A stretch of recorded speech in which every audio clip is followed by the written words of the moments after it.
नमस्कार दोस्तों। आज के वीडियो में मैं आपको बताऊंगा कि पर्सनल लोन की जो एप्लीकेशन है वो किन किन वजह से रिजेक्ट हो जाती है।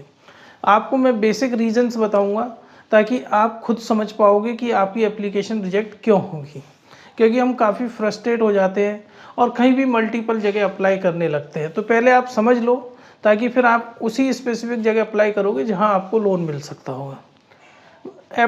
पर्सनल लोन में जो मेजर रीज़न है 90% एप्लीकेशन से क्रेडिट स्कोर की वजह से रिजेक्ट हो जाती हैं। देखिए, अगर आपको अनसेक्योर्ड पर्सनल लोन चाहिए तो कोई भी बैंक आपका सिविल स्कोर अगर 700 से नीचे है तो तुरंत सिस्टम रिजेक्ट कर देगा। सिस्टम उससे आगे बढ़ ही नहीं पाएगा। दूसरा, रिसेंट ईएमआई बाउंस नहीं होनी चाहिए। अगर आपका कोई ऑलरेडी एग्जिस्टिंग लोन चल रहा है तो पिछले 3 महीने में उसमें कोई भी बाउंस नहीं होनी चाहिए। चौथा, पुराना कोई भी रिटर्न ऑफ या सेटलमेंट केस ना हो। मान के चलो आपने कोई केस सेटल करवाया है तो उसके बाद कम से कम एक लोन आपका चलना चाहिए, तभी आपको अनसेक्योर्ड पर्सनल लोन मिलता है। दूसरा, मिनिमम इनकम रिक्वायरमेंट। देखो, हर बैंक की अपनी एक अलग इनकम रिक्वायरमेंट होती है। अगर आप एचडीएफसी बैंक और आईसीआईसीआई बैंक की बात करेंगे तो मिनिमम 30,000 की सैलरी चाहिए।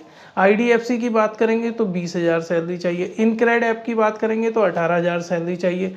बी राइज ऐप की बात करेंगे तो 12,000 सैलरी चाहिए।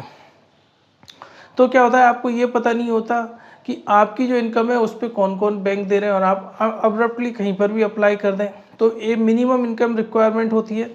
दूसरी, higher FOIR ratio. FOIR ratio का मतलब होता है फिक्स ऑब्लिगेशन इनकम रेशियो। मतलब कि आपका ऑलरेडी आपकी तनख्वाह जो है उससे आधी, जैसे आपकी तनख्वाह अगर 40,000 है, ऑलरेडी अगर आप 20-25,000 की ईएमआई पेमेंट कर रहे हो तो कोई भी बैंक आपको और लोन नहीं देगा।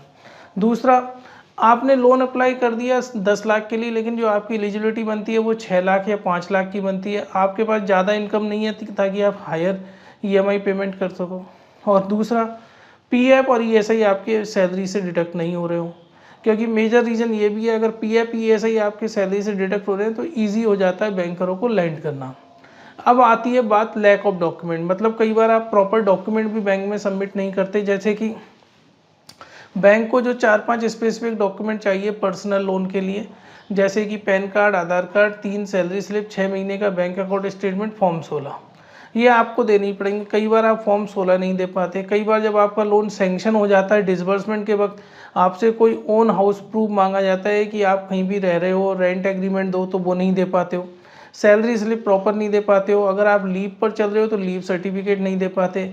आर्मी केसेस में मेजर दिक्कत ये होती है कि सर्विस सर्टिफिकेट उनको नहीं मिल पाता, इस वजह से रिजेक्ट हो जाता है। अगर आपके पैन कार्ड और आधार कार्ड में नाम अलग अलग है तो भी आपकी लोन एप्लीकेशन रिजेक्ट हो जाएगी।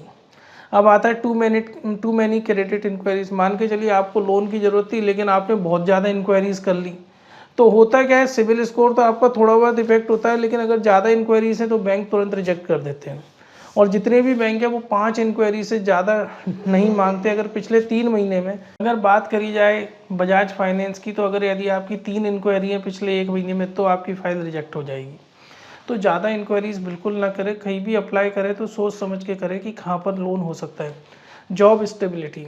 जब आप लोन अप्लाई करते हैं तो कम से कम 1 साल का वर्क एक्सपीरियंस मांगते हैं और ये चाहते हैं कि पिछले 6 महीने में आपने प्रेजेंट कंपनी में जॉब कर रहे हो। दूसरा, एज क्राइटेरिया। मिनिमम एज 21 साल है। 21 साल से नीचे कोई भी लोन नहीं देता। अगर आपको लोन चाहिए पर्सनल लोन तो आपकी उम्र 21 साल से ऊपर होनी चाहिए।